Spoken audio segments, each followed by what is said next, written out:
Hello everyone, সবাই কেমন আছো?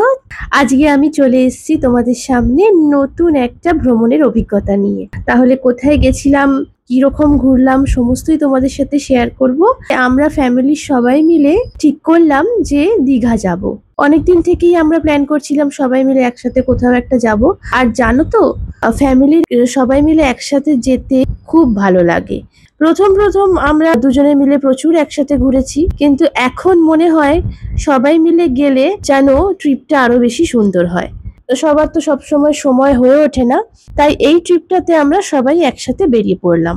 আমাদের 3:05-এর ট্রেন ছিল। আমাদের হাওড়া স্টেশন থেকে 3:05-এর ট্রেন ছিল কান্ডারি এক্সপ্রেস।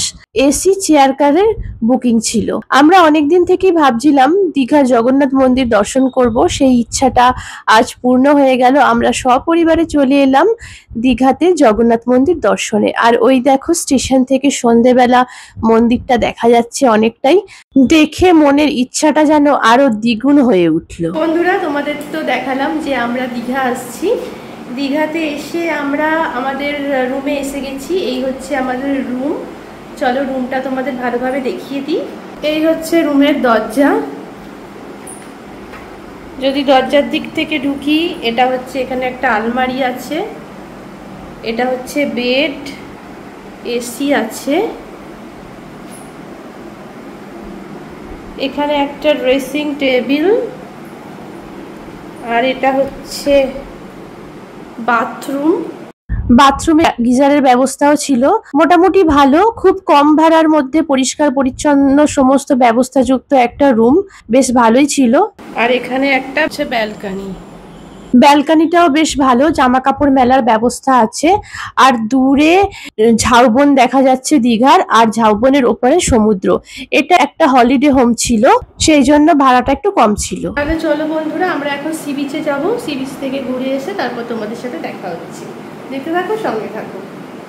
এই দেখো, আমরা সি বিচে এসে গেছি। এটা হচ্ছে নিউ দীঘার সি বিচ।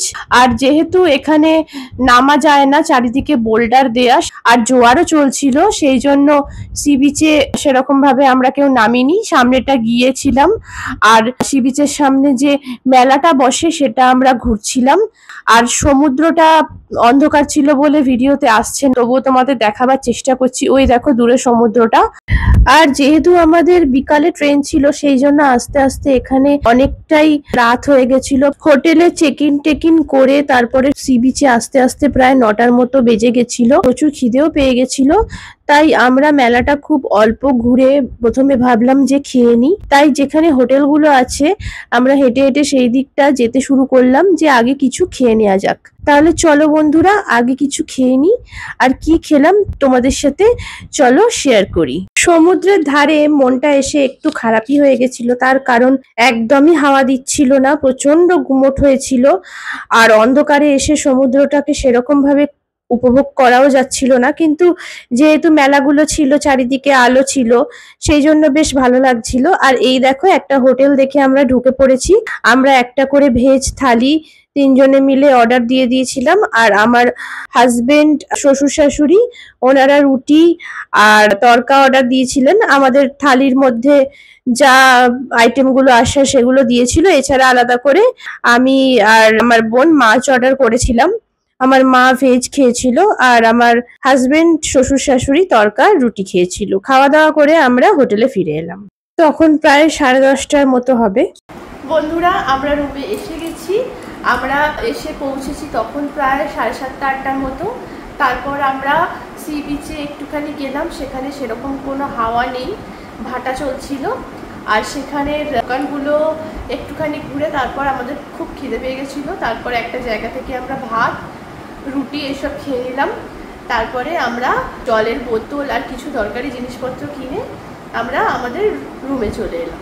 তাহলে বন্ধুরা, কালকে আমরা পুজো দিতে যাব, আর মন্দিরটা তোমাদের দেখাবো। তোমরা যারা যাওনি এখনো, আমিও প্রথমবার যাচ্ছি, তাদের অবশ্যই ভালো লাগবে। আর যারা গেছে তো তাদের অবশ্যই ভালো লাগবে। তাহলে বন্ধুরা, দেখতে থাকো, সঙ্গে থাকো। কালকে আবার চলো তোমাদের সাথে দেখা হচ্ছে। এখনকার মতো গুড নাইট।